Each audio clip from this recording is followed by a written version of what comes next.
Welcome back to The Heat. We're talking about some of the major issues of joint concern for neighboring nations, China, Japan, and the Republic of Korea. Let's get back to our panel right now. And Yonho Kim, let's move on to trade and economic issues. Just last year, China and South Korea signed a free trade pact, and together with Japan and other ASEAN nations, they're also part of a more ambitious pact, the RCEP, or the Regional Comprehensive Economic Partnership. How crucial is trade towards developing better relations between these countries?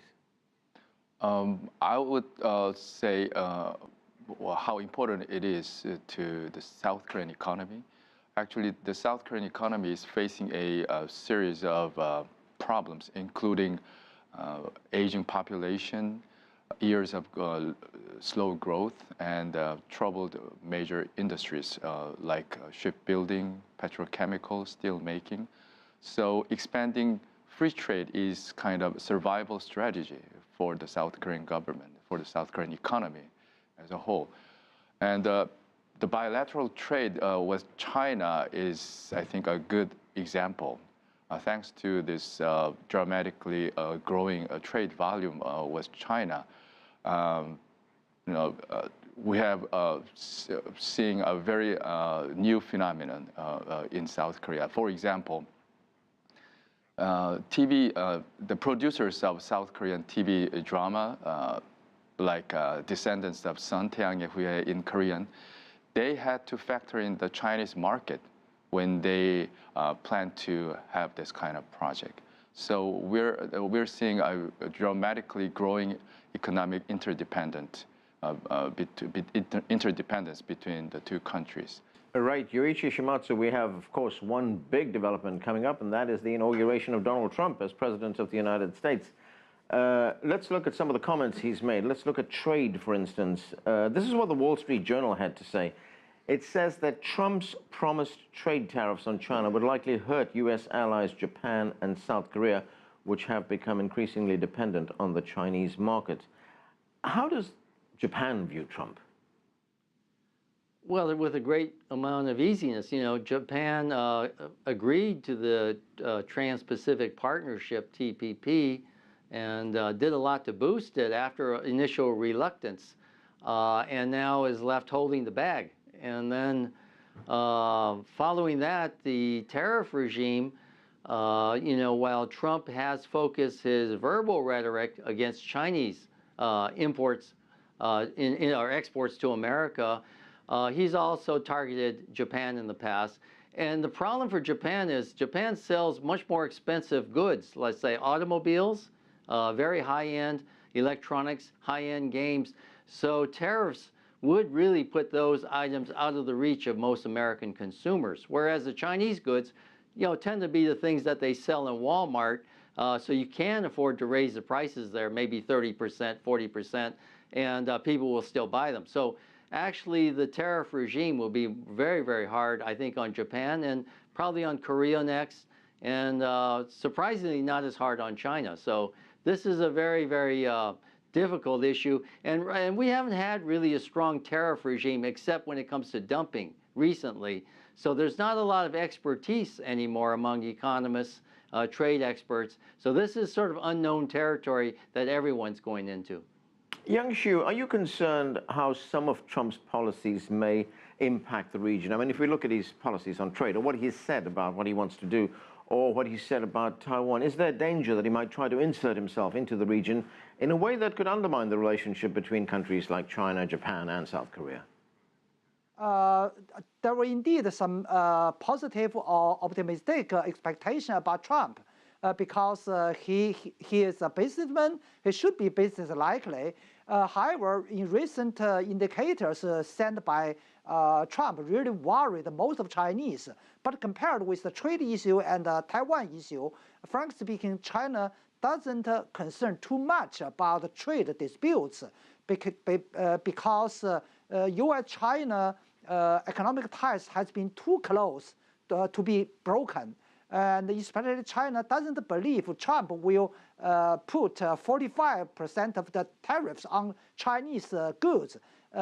Because that will be serious consequences. Besides China's retaliation trading war between China and the U.S., and also the too high tariffs will trigger high inflation in U.S. economy. That will make a U.S. economy in the worst situation. But in Taiwan issue, that is the core interest. That is a really red line for Beijing. So any kind of violating the one China principle will trigger big trouble, big troubles between China and the U.S. So basically, China is confident about trade because the two sides can make a compromising compromises so that we can get win-win results. But as a Taiwan issue, that's not a trading issue. There's no any small room for Beijing to make a concession. So if Trump insisting on challenging Taiwan issue, one China principle, that will be big, huge political trouble. Yonho, if we get back to the trilateral relationship, South Korea has gone through a lot recently, political turmoil, the impeachment of President Park. Now, the country will move past this period, but how will it impact this trilateral relationship, the future? Well, obviously, the South Korea will be in a better position to deal with this trilateral relations after the political turmoil calms down.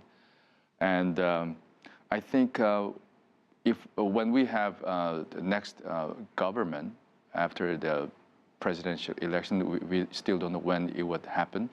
One of the crucial issues between Japan and Korea is the compromise issue. The two countries signed on the agreement a couple of years ago, and the opposition parties have been opposing the agreement and even demanded renegotiation on the agreement. So, and to make it worse, Prime Minister Abe made it clear that the agreement didn't constitute any kind of acknowledgement on the Japanese side of its involvement in sex slavery or wartime crimes. So I think when we have next government in South Korea, that issue will be raised up again. And depending on how we find out the way to solve this problem in a mutually satisfactory way, I think we're going to have kind of crisis, another crisis in the diplomatic relations between Japan and Korea. Yoichi, just a few days from now, the Japanese Prime Minister Shinzo Abe will be visiting Pearl Harbor. He will meet with President Barack Obama. The Chinese Foreign Ministry, for one, has said recently that if Japan wants to reflect on its history, if it wants to offer an apology, there are many places in China where it could do that. Do you think it's also time now for Japan to reconcile its past, its wartime past with China? Well, Prime Minister Abe is sort of out of step with previous prime ministers and the emperor himself, who voiced regret for the war. When he goes to Pearl Harbor at the end of this month, he doesn't intend to apologize. He's going to merely give remembrance for this attack, even though Japan was clearly, I think no one doubts Japan was the aggressor of a surprise attack. They declared war, but the declaration was delivered very late, and that the sailors who died there were caught off guard. So this is a very problematic visit, and I think it's going to be difficult for President Obama, too, to handle this if there's no apology forthcoming to the families and surviving, the survivors of the more than 2,000 sailors who died there. So I think similar problems in Japan. If unless we have sincere apologies, I think just statements of acknowledgement are simply not going to be enough, and that might actually inflame the situation more. So I think the Japanese political leadership is divided. The group around Abe insists that Japan waged a just war against Western colonialism.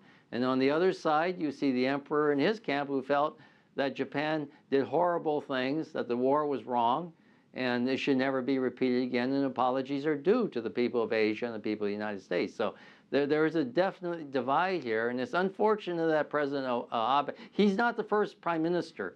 And by the way, Prime Minister Yoshida, back after World War II, did go on an unofficial visit to Pearl Harbor, and he did apologize. So this is really a step backward that Prime Minister Abe regrettably is taking. Young Xiyu, what is your view on this? How much work still needs to be done to heal these wounds? And what kind of a shadow does this put over the relationship between China and Japan? Well, basically, there have been two long-term problems impede China-Japan relation improvement. One issue is the islands dispute. The other is the historical issue. But for foreseeable future, neither of the issue could be solved between China and Japan. However, the common interests between China and Japan are also obvious. So I think both sides, leaders from both sides will conduct their political wisdoms. On one hand, try to solve this very complicated and sensitive issue, say historical and islands issue. If we cannot solve this issue, at least try to manage, control them. But on the other hand, try to keep and expand economic cooperations. That is the maximum interest for Beijing and for Tokyo.